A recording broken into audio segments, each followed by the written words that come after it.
Bayangin lo nunggu 14 tahun buat pergi ke Tanah Suci. Lo nabung, lo sabar, lo tahan godaan buat pakai tabungan itu buat hal lain.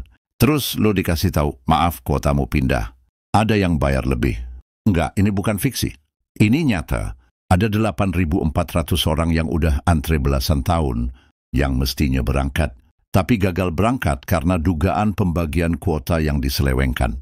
Kenapa penting? Karena ini bukan soal perjalanan doang. Ini soal hak, soal kepercayaan kita ke institusi publik. Ketika urusan ibadah bisa dibeli, yang dirugikan adalah orang biasa, yang mimpinya dipindah seperti barang di etalase. Indonesia, Tuhan pun tidak ditakuti. Ya. Jadi kalau Anda mau tanya kenapa nggak maju kita, Tuhan pun tidak ditakuti. Coba lihat orang yang masuk KPK. Semua berdari sumpah di bawah kitab suci atau berpegang pada Bible. Sudah itu dia langgar, dan dia tidak takut sama Tuhan. Satu bangsa yang tidak ada yang ditakuti tidak akan maju. Secara normal, kuota haji dibagi. Ada kuota reguler untuk masyarakat umum dan kuota khusus untuk kelompok tertentu yang memang punya alasan sah. Masalahnya, laporan menyebut ada pergeseran porsi. Kuota reguler diambil alih jadi kuota khusus. Akibatnya, jemaah reguler yang udah antre lama jadi tersingkir. Lalu muncul kabar yang bikin merinding. Dugaan adanya komitmen fee. Per kuota, angka yang disebut-sebut berkisar antara 2.600 sampai 7.000 dolar AS per kuota. Itu bukan receh. Itu insentif gede yang bisa bikin orang lupa nurani. Kalau benar, perhitungan kerugian negara dan dampak finansialnya bisa mencapai ratusan miliar, bahkan triliunan rupiah. Duit segitu bikin banyak yang kepentingan lebih tinggi dari keadilan. Ini bukan sekadar gosip di warung. Kasus ini udah masuk mekanisme penyidikan. Komisi Pemberantasan Korupsi udah melakukan pemeriksaan terhadap sejumlah pihak terkait. Ada tindakan pencegahan tertentu juga. Artinya proses hukum jalan. Tapi di balik semua angka dan proses itu ada wajah-wajah manusia. Ada kakek yang udah pegang mimpi itu sejak muda, yang kini lututnya sakit dan kesempatan hidupnya terbatas.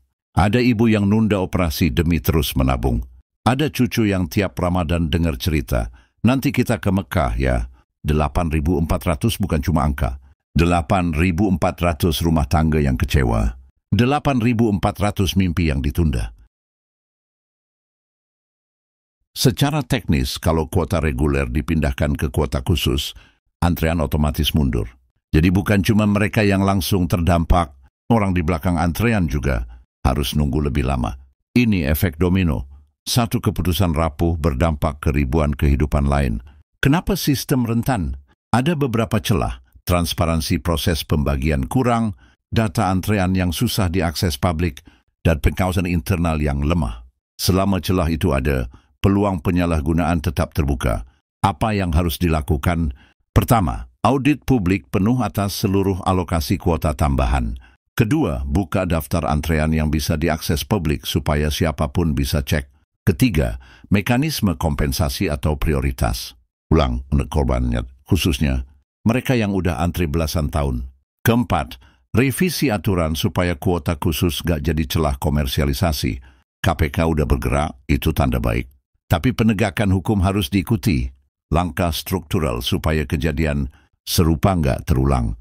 Hukum tanpa perbaikan sistem cuma mangkuk kosong. Lu bisa berbuat sesuatu. Tekanan publik berpengaruh. Buka suara, desa audit publik, tag wakil rakyat, share cerita ini ke orang-orang di sekitar lo. 3 tindakan simpel itu bisa memperbesar kemungkinan perbaikan. Ingat, orang-orang yang kena bukan statistik. Mereka tetangga kita, mungkin orang tua kita, yang punya batas waktu hidup. Kita nggak boleh diam ketika hak mereka dicuri demi keuntungan segelintir pihak.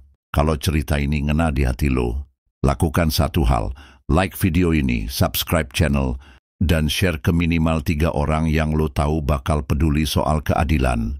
Subscribe biar lo nggak ketinggalan. Video investigasi selanjutnya, gue bakal terus bahas kasus-kasus korupsi kuota, kebijakan publik yang ngerugiin rakyat, dan cerita-cerita mereka yang seringkali nggak terdengar. Aktifkan juga notifikasi supaya tiap ada video baru lo langsung tahu. Keadilan butuh suara. Jangan biarkan mimpi mereka hilang begitu saja. Wassalamualaikum warahmatullahi wabarakatuh.